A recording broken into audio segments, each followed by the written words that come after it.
Yan Liang joining us now with more on the job prospects for Chinese workers. She's a professor of economics at Willamette University. We still have a world reeling from a pandemic.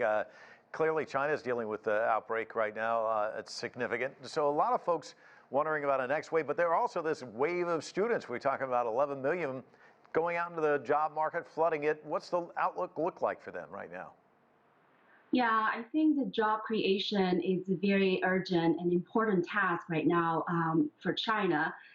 This year's job creation target is 11 million, and I think that's a very modest number.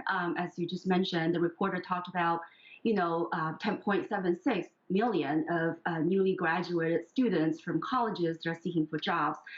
So there's a total estimate about 15 million new job seekers. So that 11 million, at least 11 million job creation is still modest.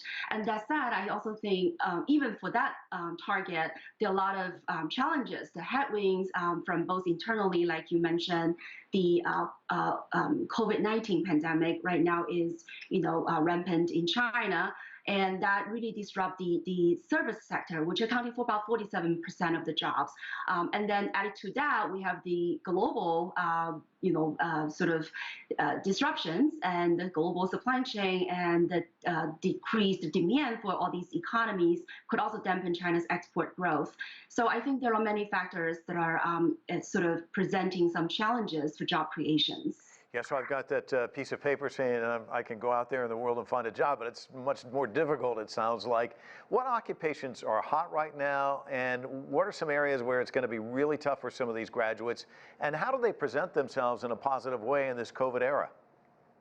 Yeah, I think that's a great question. So some of the areas that are growing right now are related to, for example, tech sector, engineering jobs, and also new energies, industrial production, healthcare. China is now reconsidering, I think, in terms of the regulations on, for example, tech, real estate, and some other sectors that hopefully will provide more certainty for job creations in those sectors.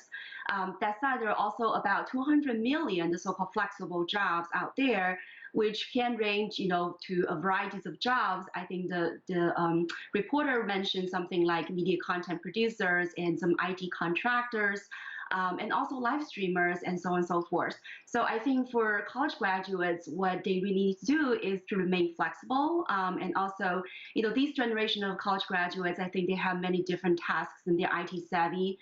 So I think as long as they remain, flexible, resilient, and with good expectations, I think they will be able to get jobs.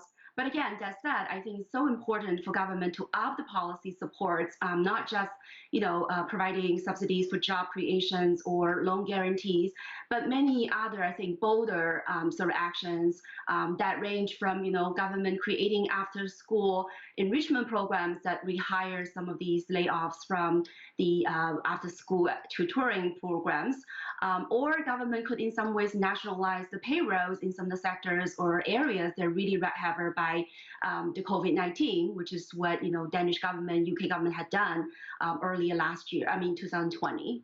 Right. Yan Liang, always a pleasure talking to you. Thank you so much for your insights. Appreciate it.